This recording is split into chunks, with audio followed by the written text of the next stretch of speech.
Hi Scorpio, welcome to Higher Source Tarot for a tarot reading for all Scorpio, Sun, Moon, Rising, and Venus.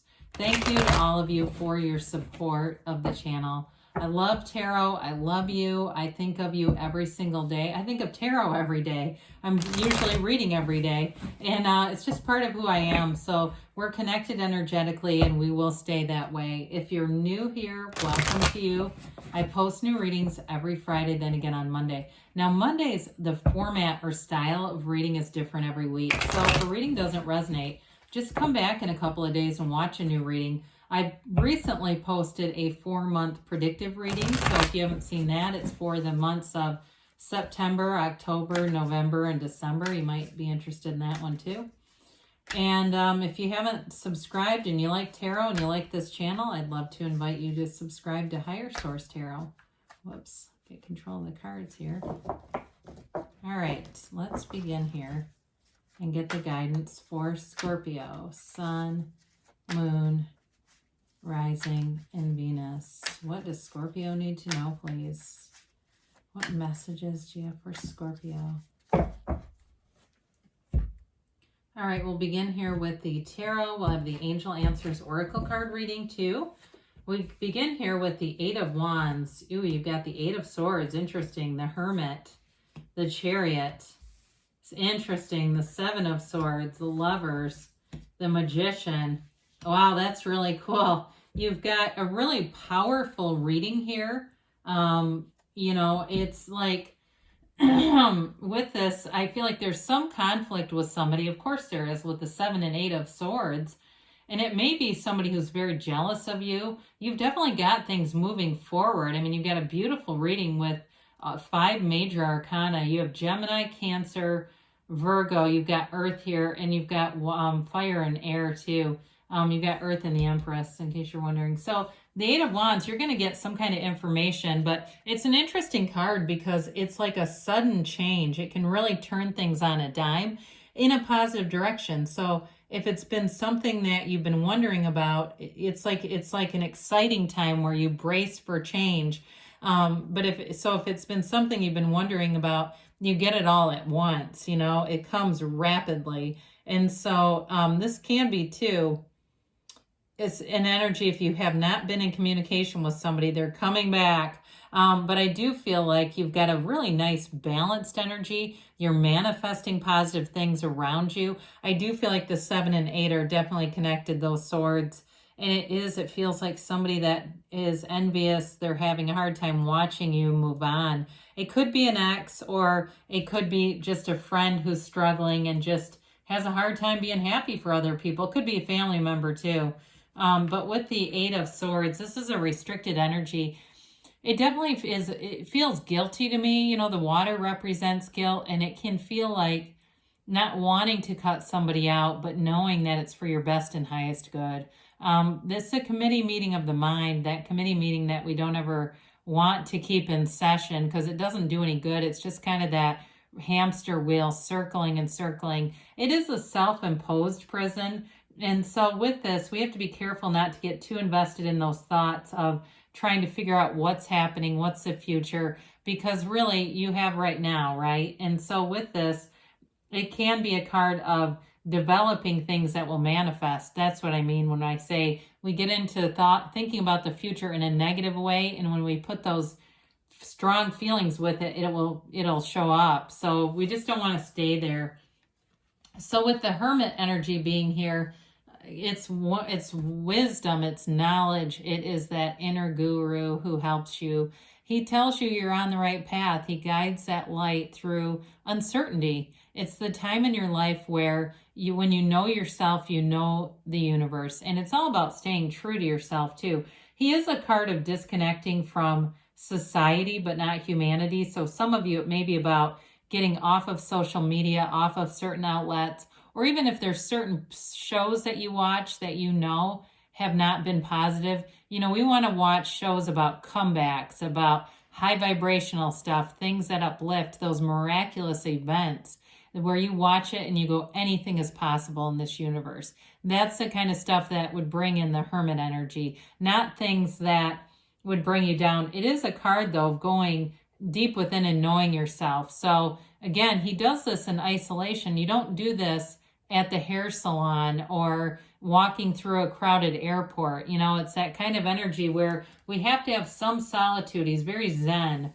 With that, though, interestingly enough, then you have the Chariot here, which is all about making gains.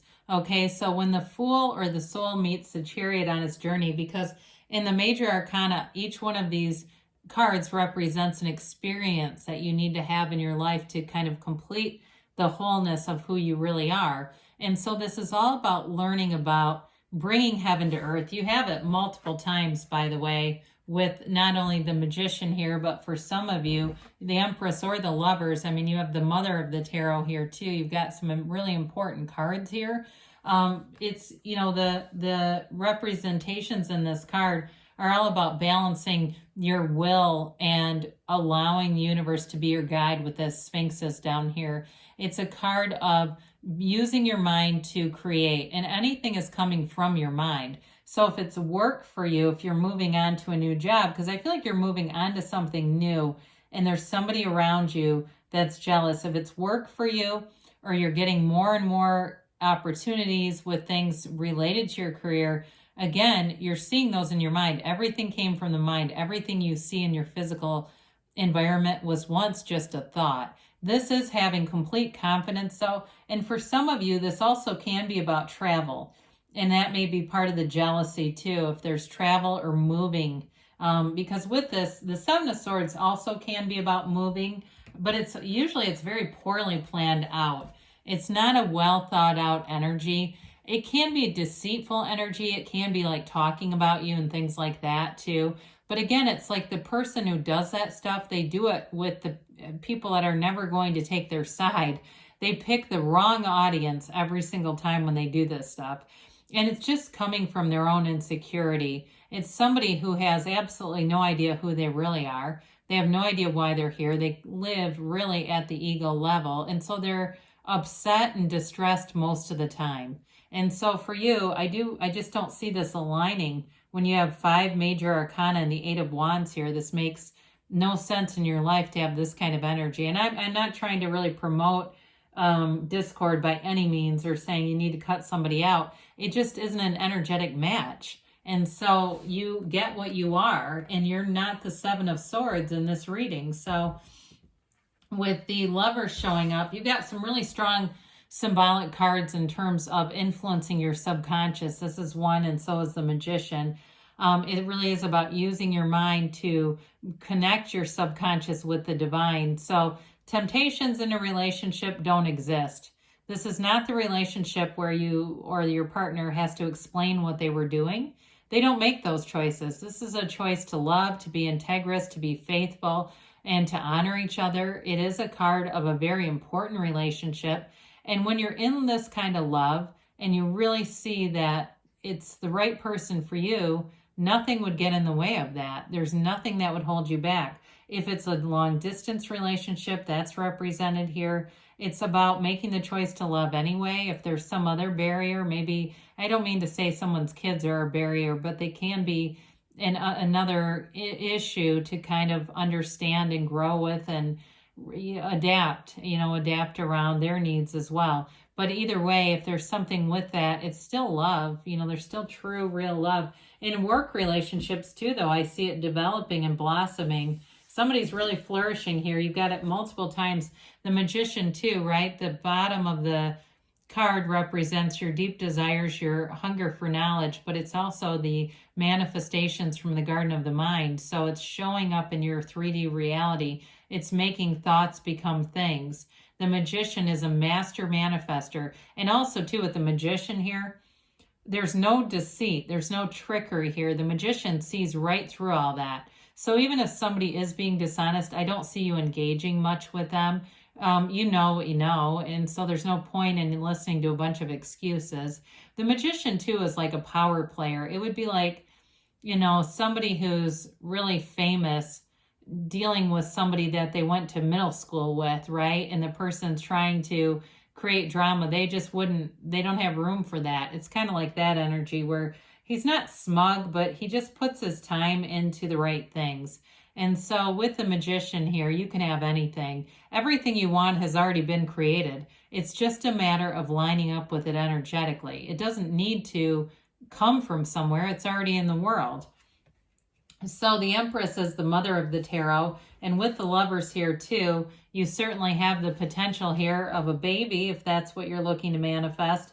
But it really is about your heart's desires. She's a very creative energy. She's welcoming. She's the kind of energy where people feel like they want to spend time with you. It's a warm, welcoming energy. But she is the female creator of the material world. So when you look at the garden around her, that represents those physical manifestations. This is a time for you, a very fortunate time where you're manifesting new things, and there's nothing wrong with material gains. We enjoy those things because they help us to feel free. Like I said before, if there's travel on your mind and in your heart, this is all about planning that wonderful trip and feeling in love with it, being in the moment with it. She's in love with the world. So for you, it really is being in a situation where you have a lot of love around you and coming from you.